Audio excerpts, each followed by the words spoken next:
Bonsoir à tous, bienvenue à ce flash d'information.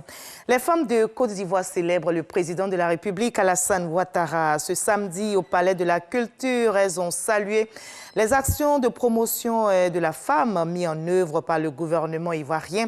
Actions qui ont amélioré les conditions des femmes et leur accès aux sphères de décision. Le Premier ministre Patrick Achi est en mission à Bouaké, dans la région de Béké, à l'université Alassane Ouattara. Le chef du gouvernement ivoirien a ouvert officiellement un guichet emploi pour répondre aux nombreuses attentes des étudiants diplômés qui ont hâte d'embrasser un premier emploi, nous explique Alexis Ouedraogo. 9h45 ce samedi 17 juillet 2021. Le Premier ministre Patrick Achi atterrit à l'aéroport de Bouaké. Le chef du gouvernement met directement le cap sur l'université Alassane Ouattara pour inaugurer le guichet emploi de ce temple du savoir. L'initiative est à mettre à l'actif du ministre de la Promotion de la Jeunesse, de l'Insertion professionnelle et du Service civique. À l'amphithéâtre A du campus 1 de Bouaké, Mamadou Touré partage sa vision avec les étudiants réunis. L'innovation, c'est que ces guichets seront tenus par des jeunes étudiants qui seront salariés de l'Agence emploi jeunes et qui vont travailler à mi-temps, donc à accueillir, à informer l'ensemble de leurs camarades.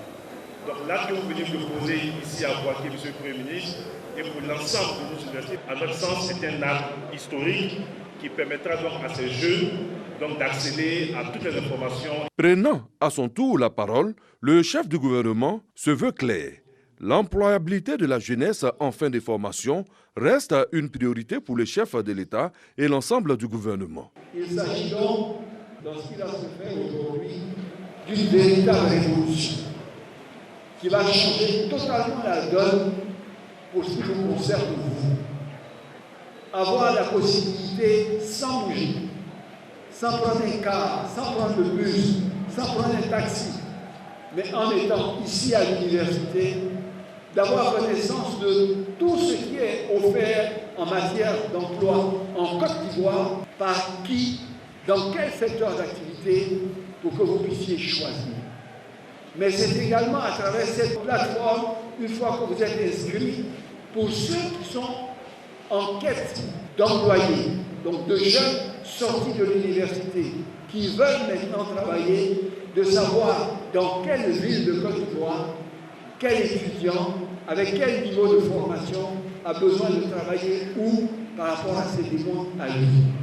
Tout ce qu'on fait à la fin de la journée répond à une volonté manifestée par son Excellence, Monsieur le Président de la République, Alassane Ouattara, de faire en sorte que chaque jeune en Côte d'Ivoire, où qu'il soit, ait les mêmes chances d'accéder à une vie décente et à un confort de vie auquel il est en droit d'aspirer.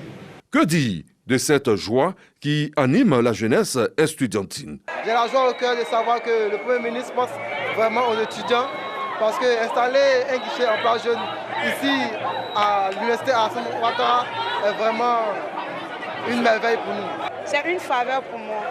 Et puis d'avoir plus d'opportunités pour avoir un emploi. Nous allons dire que ça rentre dans notre vision. Depuis longtemps, nous rêvions de ce que l'État mette à disposition un guichet emploi de telle sorte qu'à la fin de notre formation, nous puissions nous orienter et avoir un emploi en plein temps. Aujourd'hui, c'est une réalité et ça ne peut que traduire notre satisfaction indéfectible même au chef de l'État d'avoir cru et d'avoir mis en place ce projet-là. Pour cette cérémonie, les ministres Amadou Koulibaly, Jean-Claude Kouassi et Amadou Koné étaient aux côtés du Premier ministre Patrick Achi. L'ouverture du guichet emploi de l'université Alassane Ouattara marque le lancement de celui de toutes les autres universités et grandes écoles du pays. Voilà, reportage réalisé pour vous par Kades Sogodogo. Le président sud-africain Cyril Ramaphosa, au chevet des populations du KwaZulu-Natal, la province a été la plus touchée par la spirale de violence qui a secoué ces derniers jours le pays de Nelson Mandela avec 180 morts sur un total de plus de 200 tués suite aux manifestations en lien avec l'emprisonnement de l'ex-président Jacob Zuma. C'était le 9 juillet dernier. Le président Cyril Ramaphosa, que vous voyez sur ces images, dénonce des troubles planifiés et coordonnés par des personnes cherchant à provoquer une insurrection dans le pays. Le ministre de la Police ainsi que des figures de l'ANC, le parti présidentiel, étaient aussi dans le KwaZulu-Natal ce samedi. La Chine condamne fermement l'explosion d'un autocar dans le nord-ouest du Pakistan. On déplore au moins 12 morts, dont 9 ressortissants chinois. Pékin, qui dénonce un attentat, a envoyé sur place des experts techniques pour aider à l'enquête. Islamabad, de son côté, évoque un incident technique. Et nous aurons notre rendez-vous culturel ce samedi. Nous ferons aujourd'hui escale dans le district du Zanzan. Ce voyage culturel se fera au son d'une danse traditionnelle, le Krobi. En juin dernier, souvenez-vous, les régions du Bunkani et du Gontougo étaient au centre des attractions et c'était lors de la semaine du Krobi.